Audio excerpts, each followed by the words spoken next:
Have a 1508 Kissbobo wearable breast pump and wondering how to use it, then stick around. In this video, I'm going to walk you through all the different components that make up this Kissbobo wearable breast pump, how to assemble them, as well as how to use your 1508 Kissbobo breast pump. So let's get started and take a look at the different components that make up this wearable pump.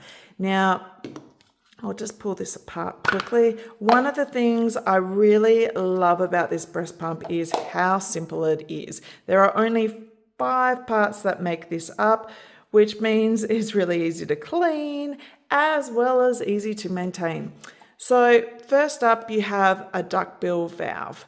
Now you can see on here, when this is nice and closed, that this is great, ready for use. If it's slightly open, you may find that you have suction issues with your pump and it is time to replace this valve. So just something to keep in note.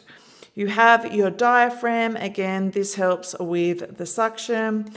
You have your flange and then the linking mechanism at the back. The flange is a 27 millimeter, so this will be important slightly down the track as we discuss.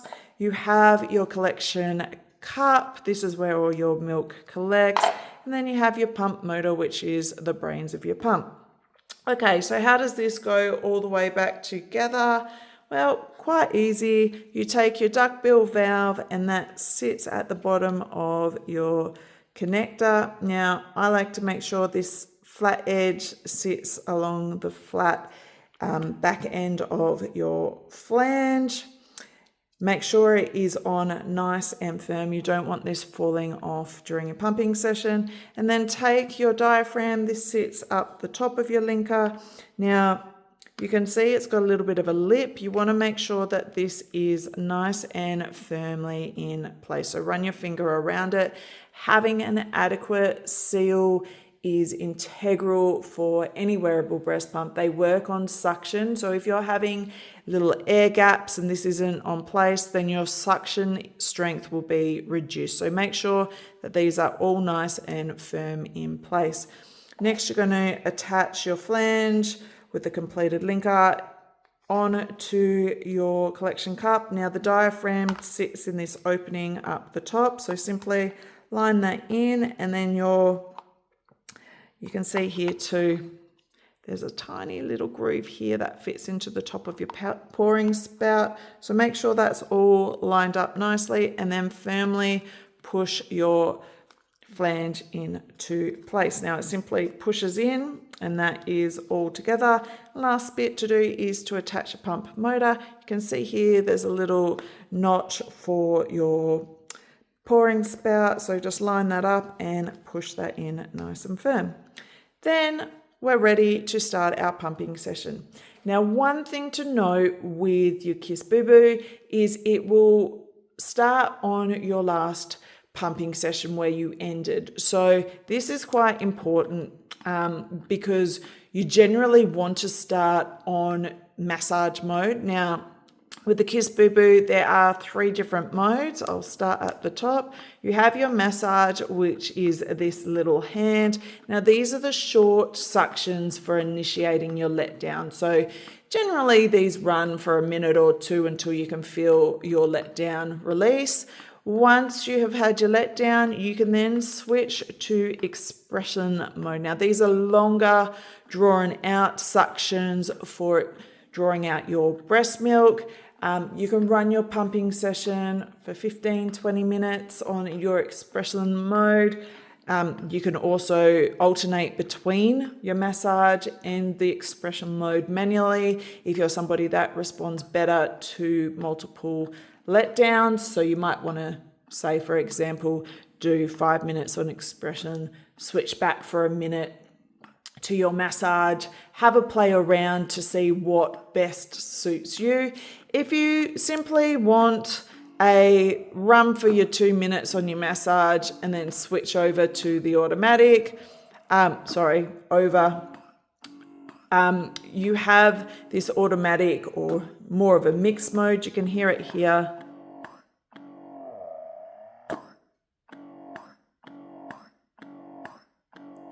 Now that is 3 short suctions followed by a longer expression mode. So you have the option of this mixed mode, so really play around with what best suits you. I do still recommend always starting in this massage mode to then initiate your letdown. Now this L3, this simply is the suction level that I am on. There are 9 different suction levels for each of the modes, and you can simply adjust them by pressing the plus or minus button. Now on here you can also see your battery usage, and then that's about it. So let's talk about the flange sizing and making sure that your pump is lined up properly. So as I said before, this is a 27 millimeter flange. You do have smaller flange inserts that come with your kit. So I highly recommend that you do a measuring nipple measurement before you get started. Most brands, you can find a simple measuring rule or something like this, and you can measure your nipple size and then find the right flange size to fit. I also have a video on this, so I will link to that in case you're wondering how to do it. Once you have your right flange, if you're 27 millimeter, great, you can use this pump straight away. If not, grab a flange insert in your right size. This simply slots into the flange. You push this down so it is nice and set, nice and smooth. And then that will reduce your flange tunnel size down to the size that you need. Now, this is really important because you don't want too large or too small, because it's going to affect, cause pain, affect your pumping session and output, and generally be really uncomfortable and potentially cause damage. So getting this right is really important. So then how do we line up our nipple when we're getting started with our pumping session? Imagine my hand is your breast. You want to centrally line your nipple up. Now, it's great with the Kissbobo because you can see in. If you need to practice, I would recommend practicing with the pump off first to get your alignment right. Make sure your nipple is centrally lined up, and you want to make sure that it can flow nice and easy within that flange tunnel. So when you first grab your pump, we're going to line it up nice and centrally, and then make sure it is firmly secured within your pumping bra. When it comes to the end of your pumping session, you're going to want to lean forward slightly, remembering the pouring spout is up the top, so we don't want to spill any of that precious milk. This will then also have suction on it, so you're going to want to break that suction with a finger and gently remove your breast. Once your pumping session's finished and your pump has been removed, remove your pump motor, then simply use the pouring spout to pour your breast milk into your container. It cannot be stored in this collection cup. You're going to need to use a bottle or a milk storage bag to store your breast milk properly. Now, once we are all done, your pump motor is already removed, we're going to want to pull our pump pieces apart, and we're going to make sure you also grab any flange inserts. We're going to want to wash our pump parts ready for next use, and within a 24-hour period we are also going to want to sterilize these.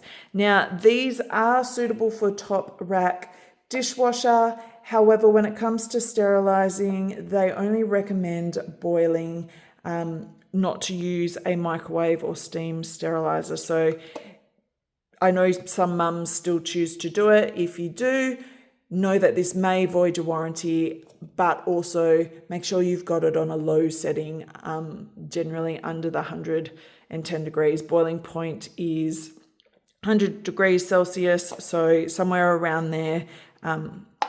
It's up to you, but again, it may void your warranty.